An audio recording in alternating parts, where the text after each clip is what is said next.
सारा data website पे डाल दीजिए। जरूर डालेंगे। और आपने जो इल्जाम लगाया कि वो आरएसएस के आदमी, ये भी मैं उनसे पूछूंगा। हाँ। ठीक है, उसका भी पूरा कच्चा चिट्ठा आपके सामने रखेंगे। अभी तक आपको पता नहीं था वो? मुझे नहीं मालूम था। अच्छा। मुझे नहीं मालूम था। लेकिन आपकी पार्टी के जो नेता हैं, आपकी पार्टी में आप कह रहे हैं कि जितनी भी टिकट दी हैं वो अच्छे लोग को टिकट दी है, उसका एक सर्वे मैंने कराया है। तो जो 70 लोग टिकट दी है उनमें से 8 आदमी ऐसे हैं जो बीजेपी के एस्टेब्लिश नेता थे और 7 ऐसे हैं जो कांग्रेस के नेता थे। बिल्कुल थे। तो अगर बीजेपी और कांग्रेस के लोग इतने खराब हैं तो उनको आपके टिकट या आपकी पार्टी गंगोत्री है इसमें आके सब साफ हो जाते हैं।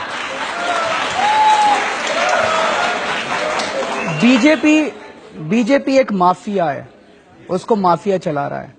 कांग्रेस भी एक माफिया है, उसको भी माफिया चला रहा है। लेकिन बीजेपी और कांग्रेस के अंदर चंद लोग ऐसे हैं जो अच्छे लोग हैं, जो वहां पे घुटन महसूस कर रहे थे। ऐसे लोगों का स्वागत है। मैंने तो 2 अक्टूबर को जब हमारी पार्टी बनी थी तब भी मैंने ऐलान करा था कि इस देश के सारे अच्छे लोगों को इकट्ठा होने की जरूरत है। जहां भी कोई काम ऐसे एक दो अच्छे लोगों से मिलवा दूं मैं आपको। सर 1 मिनट आप सुन लीजिए जिनको आपने। मैं 2 मिनट तो मेरे को बात नहीं करने दे रहे। अरे आप ही को तो बात करने दे रहे हो अब तक।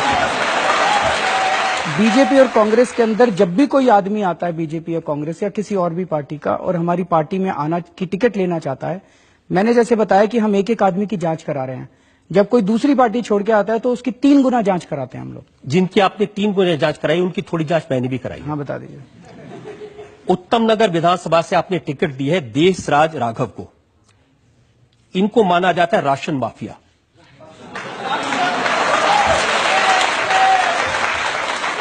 लोकायुक्त के पास इनकी शिकायत है जिसमें कहा गया कि राशन और मिट्टी के तेल की इनके और इनके परिवार के नाम में 20 दुकानें हैं।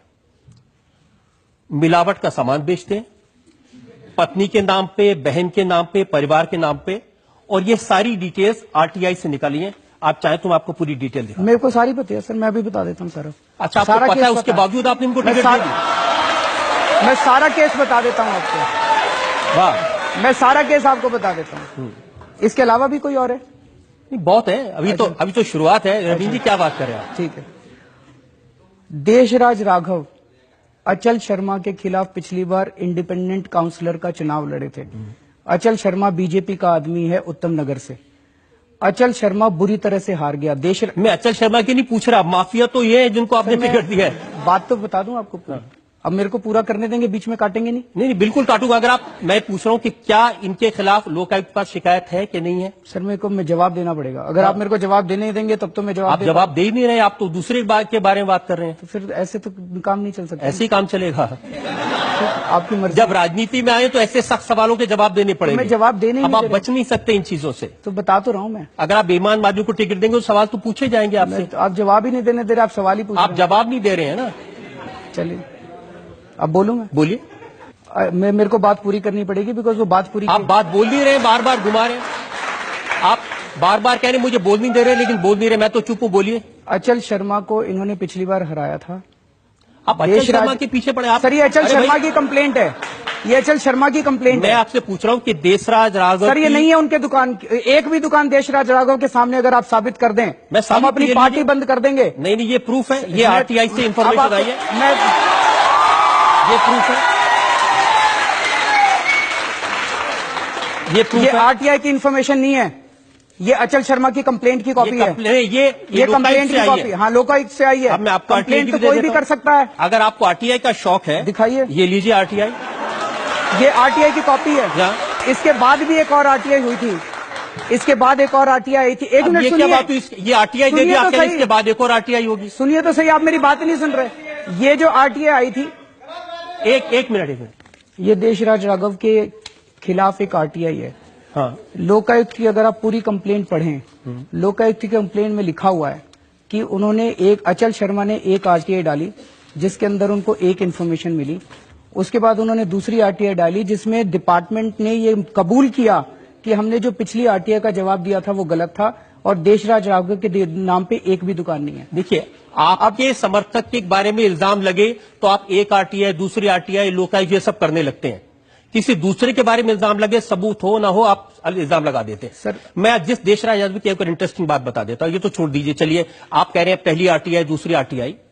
इनके पिताजी की डेथ हुए 4.5 साल हो गए। ये मेरे पास बैंक के रिकॉर्ड है, उनकी पेंशन अभी भी उनके नाम में आ रही है। सर इन्होंने देशराज राघव ने बैंक को और डिपार्टमेंट को उसी टाइम लिख दिया था। अगर आप मेरे को बताते, इतने दूध के धुले कि बैंक को कह दिया पिताजी के पेंशन मत देना, मरे हुए 4.5 साल हो गए। कह दिया था सर। क्या बात कर रहे हैं? मैं आपको चिट्ठी की कॉपी दिखा देता हूं। मैं आपको चिट्ठी की कॉपी दिखा देता हूं। बैंक की कॉपी है, अभी हाल ही में बैंक में जमा हुए पैसे। हाँ तो सर इसमें से उन्होंने 4 साल पहले जब उनके पिताजी की डेथ हुई थी, उन्होंने जो चिट्ठी लिखी थी बैंक को, वो चिट्ठी की कॉपी अगर आप मेरे को पहले बताते, हाँ। मैं वो सारे सबूत लेके आ जाता आपके पास। आप पहले आदमी जो मुझे कह रहा है आपकी अदालत में आया तो मुझे पहले बता देता क्या कर रहा है। तो सर अगर आप ये डॉक्यूमेंट्स दिखा रहे थे, ये तो वन साइडेड डॉक्यूमेंट्स है ना, ये तो वन साइडेड डॉक्यूमेंट आपने भी, मैं आपको काउंटर देने के लिए तैयार हूं। जब लोगों पर इल्जाम लगाए हैं ना, तो वन साइडेड डॉक्यूमेंट पर लगाए हैं। हाँ तो सर आप तो उसके बाद आप जब प्रेस कॉन्फ्रेंस करते हैं जिसके खिलाफ में, उसको पहले बता देते हैं मैं आपके खिलाफ ये बोलने वाला हूं, जवाब लेके आ जाओ। ऐसा तो नहीं हो सकता। नहीं तो ठीक है भाई, अब तो जनता तय करेगी। मैं आपको और एग्जाम्पल बताता हूं। करोल बाग से आपने विशेष रवि को टिकट दिया है, उनके भाई चकित रवि अभी 26 अगस्त को किडनैपिंग के इल्जाम में पकड़े गए जेल में। ऐसे आपके उम्मीदवार हरीश अवस्थी, विनोद कुमार, बड़ी लंबी लिस्ट है ऐसे उम्मीदवार। अब आप क्या करेंगे? जिन उम्मीदवारों के खिलाफ इल्जाम है, जिन उम्मीदवारों के खिलाफ भ्रष्टाचार के आरोप हैं, जिन उम्मीदवारों के खिलाफ या उनके भाई के खिलाफ क्रिमिनल केस है, उनको उम्मीदवार बनाए रखेंगे या हटा देंगे? सर ये हम सारी जांच कर चुके हैं। ये सारे डॉक्यूमेंट्स आपके पास वन साइडेड डॉक्यूमेंट्स। आप ही जांच करते हैं, आप ही फैसला करते हैं, आप ही उम्मीदवार बनाते हैं। सर हम लोगों ने सारी अपनी इंटरनल जांच कराई है, और अगर सबूत ये सर लोकायुक्त में कंप्लेंट तो कोई भी जाके पॉलिटिकल ओपोनेंट दे सकता है। हमारे जितने भी कैंडिडेट्स हैं उनके खिलाफ कोई भी जाके कंप्लेंट दे देगा और फिर ये दिखाएगा जी देखो लोकायुक्त में कंप्लेंट है, लोकायुक्त में कंप्लेंट है। भाई हम भी तो देखेंगे ना कि कंप्लेंट में कुछ दम है कि नहीं। की तरह बात कर रहे हैं।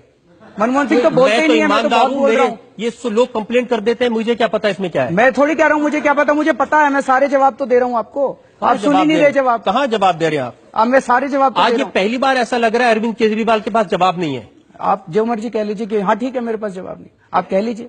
नहीं मेरे कहने से क्या है भाई, आप देखिए आप अपना मन बना बैठे हैं। आज आप अपना मन बना बैठे हैं। अब ये भी आर्गुमेंट नहीं चलेगा अरविंद जी। जनता बैठी है सबके सामने, मैं कागज दिखा रहा हूं, सवाल पूछ रहा हूं, आप कह रहे मन बना बैठे हैं। अगर मन बना बैठा हो तो आपको बुलाता क्यों और आपसे सवाल क्यों पूछता? सर जो आपके पास डॉक्यूमेंट्स हैं ये